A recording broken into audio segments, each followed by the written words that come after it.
Hi everyone, my name is Selina Jing. Today I'm going to show you how to build a particle system based on the fluid dynamic visualization. In the real world, we usually see the fluid used for like engineering or weather data, but here we are going to use it for arts. So we will be using the metaphor and the force to create this chaotic and glowing trail. And with the movement of your mouse, you can play with the particles and it will follow the position of your mouse. And I find it end up looking a little bit like the Van Gogh's Starry Night.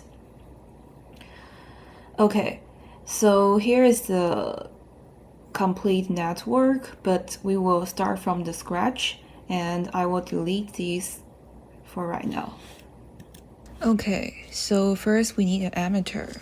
We will use the grid from the soap. And we need to make the size of the grid as the same proportion as our computer screen. So we will do 4.6 and 2.6. So now it's the same proportion as our grid. And we also need to make our row and column into 50. So the best way to do it is to add a constant here. So we will add 2 channel and we will name it row and column, so it's easier for us to change later, and we can just use the switch to turn down and turn up the number, and it will always also provide us from lagging because when we are doing very high quality rendering, our computer may be slowed down. So now we can chop reference to here.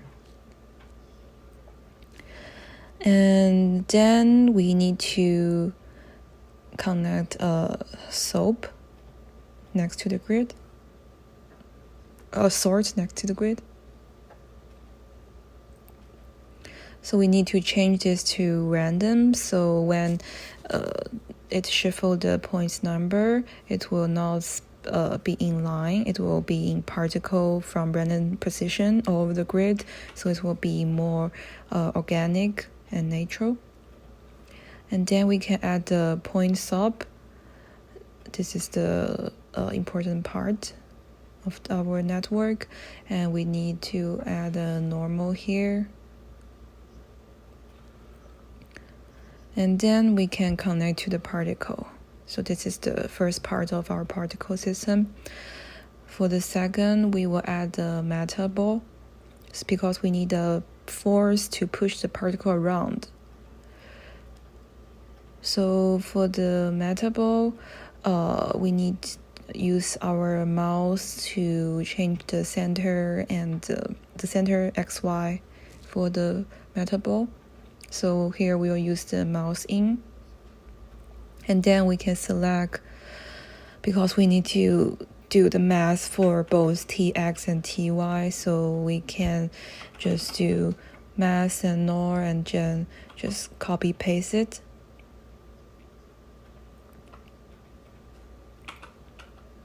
Now we can select the TX and the TY. And we will drag it to the center of the ball, which is of the TX and TY. Now we can move our mouse around to test what's the best range for our mass. So for TX,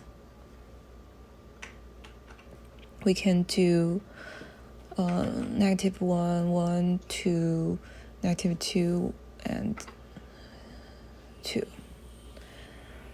And for the TY, we also can do a little test to see, and here we will make -0.5 and 2.5, and the 2 ranges -1 to 1. Okay, so now we can test the ball is over the screen as we move the mouse. So now we can add a force to the meta ball. So the metal ball will be like a kind of like a magnet, and to make it moving with the mouse. And now we can connect it with the particle. We can see there's already something moving with our mouse movement, and we want to make the particle more obvious. So we need to change the render to the point spirit. And the force here, we want a little bit down of the turbo period.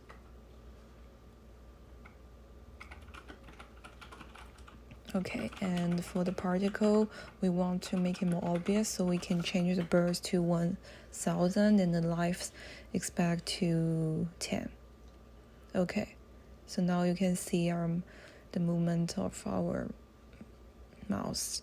But it feels a little static here, so I think we can change the force again. We want to make the turbulence 5. Oh, sorry, 0.5. Now we have a more organic shape and make the movement more beautiful. Then we will add a null here. We will name it translate for our later instance use.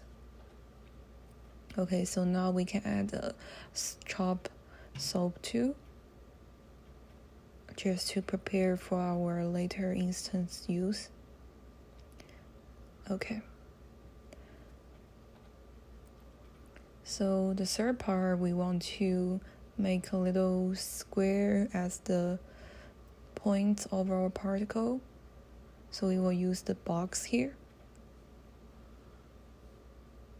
And for the box, we want to make the size smaller.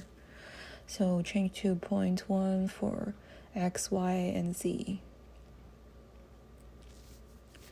And we will also add a translate after it. Oh, sorry. We will also add a transform after it. And we will uniform the scale to 0.1. As usual, we add a null.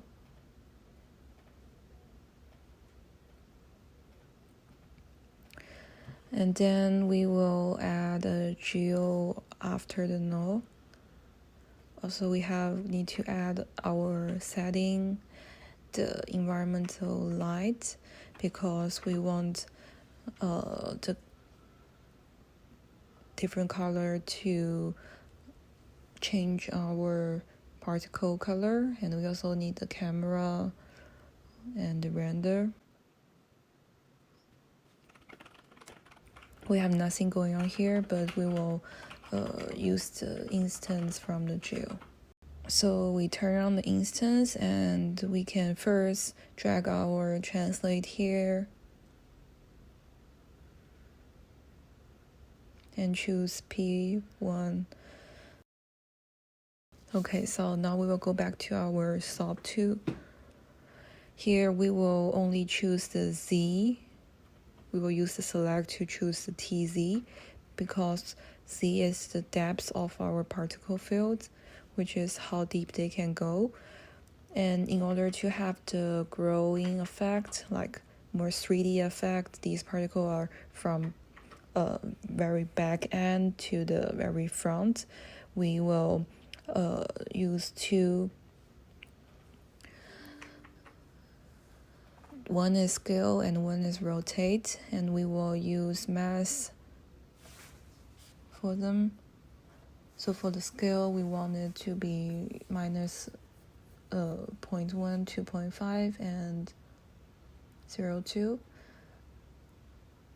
For the rotate, because we want it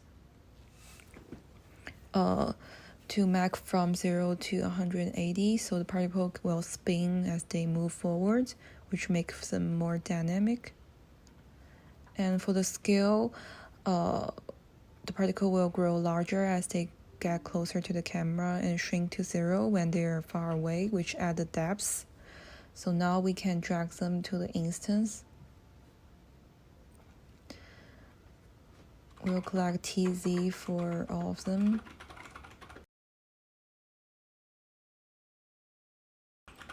So now you can see the camera. We already have this 3D effect and all the elements we need. So here, in order to add the color, we will use a noise and add a null after it.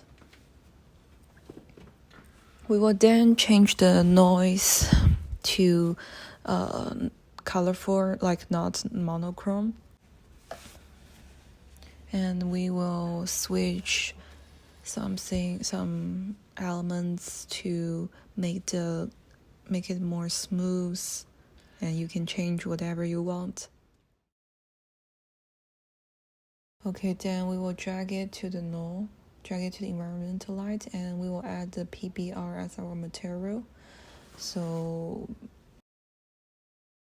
and we also need to change the roughness to 0.01 to make it reflective. So now our noise is reflective on our particles.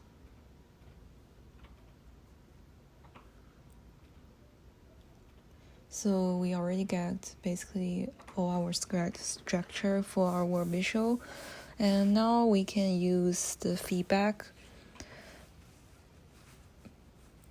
So as usual, we will set up the feedback loop, add the feedback and over, and by feeding the previous frame back into the current one with slightly reduced opacity, we will create like a more beautiful and long trail. So we will add something between the feedback and over, which is the blur and the level. So now you can see before adding it, it's very chaotic, and we want it to be more clean and more dreamy effect. So the blur, we can change the filter size a little bit.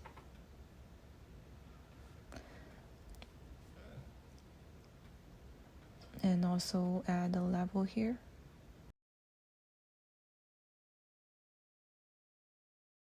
In order to make the feedback easy to see, I usually did like a keyboard in, and we can drag it to the feedback pause, so we can press the keyboard 1 and it will pause the feedback for us to see clearly on what we have changed.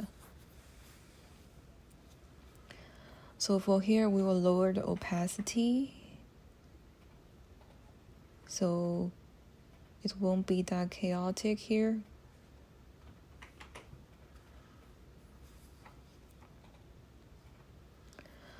Now we will add more effect to make the color and the visual prettier. We will add a bloom here. You can find the bloom from the palette, the image filter, and connect it. For the bloom, you can adjust these numbers, like which effect you want.